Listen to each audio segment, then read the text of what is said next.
Il nous a présenté son projet pendant un cycle de financement de 17 milliards de dollars. Je l'ai appelé sur Zoom, même si je n'étais pas totalement convaincu par sa présentation. Mais j'ai quand même choisi de mettre mon équipe au travail dessus. Nous lui avons envoyé un document de 2 pages contenant nos recommandations pour passer à l'étape suivante. La première recommandation était la formation d'un conseil d'administration. La seconde était la création d'actions à double classe. Et la troisième était d'avoir des représentants et des garanties concernant les transactions affiliées ainsi que les transactions entre parties liées. La personne en charge du dossier là-bas nous a rappelé et littéralement, je ne plaisante pas, nous a dit d'aller nous faire foutre. Un article est paru disant que le directeur de la conformité chez FTX était également le responsable conformité sur un site de poker appelé Ultimate Bet, qui dans les années 2010 a commis une fraude en créant la possibilité pour certains insiders de regarder la main de tous les joueurs de poker pendant une partie en cours.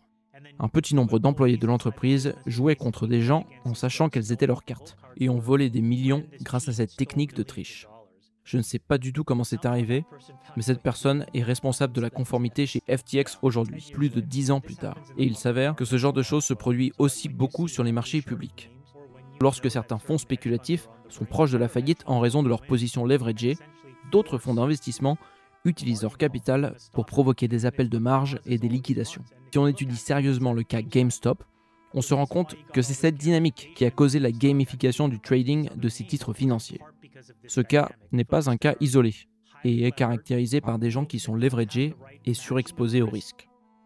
Ce qui se passe, c'est qu'ils sont solvables mais illiquides.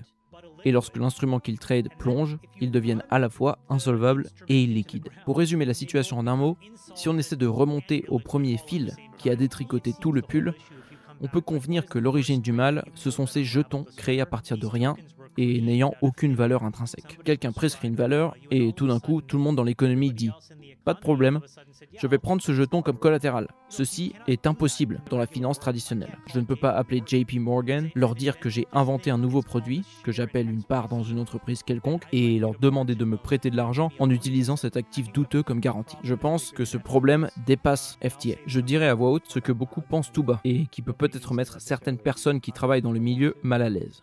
Un grand nombre de firmes de capital risque ont investi dans les cryptos en accomplissant un travail de vérification et de recherche quasi nul. Il y a une transcription du processus de décision du fonds spéculatif Sequoia pour un investissement de 215 millions de dollars. Et c'est l'une des choses les plus drôles que j'ai jamais vues. Ils ne s'en cachaient même pas, puisque cette transcription est en ligne sur leur propre site web. J'ai une deuxième chose à dire dans le même genre qui risque de ne pas faire plaisir à tout le monde.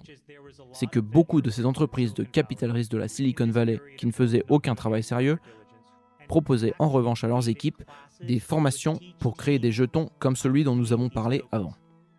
Des liens vidéo et des tutoriels sont parfois toujours disponibles sur leur site web, sur leur chaîne YouTube ou sur leur compte Twitter. Le petit jeu auquel ces gens jouaient consistait à acheter des actions à forte valorisation pendant que leurs équipes créaient le jeton. Ces actions étaient sous clé, mais les jetons ne l'étaient pas, ce qui leur permettait de mettre ces derniers sur un exchange et de les vendre à des gens qui ne se doutaient de rien. Cela leur a permis de faire beaucoup d'argent en dumpant leurs jetons sur le marché. En fait, concrètement, ce qu'ils faisaient, c'était de vendre des securities, des titres financiers, mais d'une manière contournant totalement la législation existante. Donc, si aujourd'hui la SEC et le ministère de la Justice décident de vraiment prendre au sérieux ce problème de jetons FTT et de comprendre vraiment ce qui est arrivé à FTX, ils vont nécessairement commencer à examiner un tas d'autres jetons ainsi que leur processus de mise sur le marché. Ils finiront par examiner certaines sociétés de capital risque très connues dans la Silicon Valley. Soyons honnêtes, FTT n'est pas le seul jeton qui a été conçu par des sociétés de la Silicon Valley. Vous savez, mon plus gros achat a été Bitcoin en 2011, mais j'ai aussi un tas de ces jetons qui ont perdu une grande quantité de leur valeur.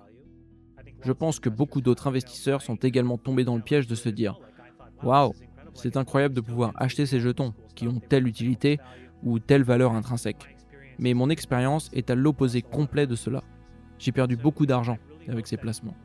J'espère vraiment que les régulateurs feront de leur mieux pour récupérer l'argent des investisseurs dans FTX. Mais qu'ils ne s'arrêteront pas là et enquêteront également sur tous ces autres jetons. Il suffirait tout simplement de les classer en termes de capitalisation boursière et de commencer par le haut de la pile. Et on verrait assez rapidement que beaucoup d'entre eux sont en fait des titres non réglementés ayant été fabriqués et vendus. Citadel fait ça sur le marché réglementé, en prélevant un paiement sur du flux d'ordre. Il gère un large volume de vente au détail par le biais de dark pools, ce qui est légal aux États-Unis. Des entreprises comme Citadel, Jane Street ou Susquehanna ont l'autorisation de gérer ces exchanges et ces dark pools sur lesquels sont tradés des titres réglementés comme des options, des obligations et des actions. Ces firmes font de l'argent en frontrenant le flux d'ordre d'une milliseconde, ce qui leur permet de prendre un petit pourcentage. La différence entre ces firmes et les boîtes dans la crypto, c'est que dans le premier cas, il existe une ségrégation très stricte entre les différentes activités. Les marchés sont réglementés. Le problème dans la crypto, c'est qu'on est dans un Far West totalement non réglementé, où tout semble permis.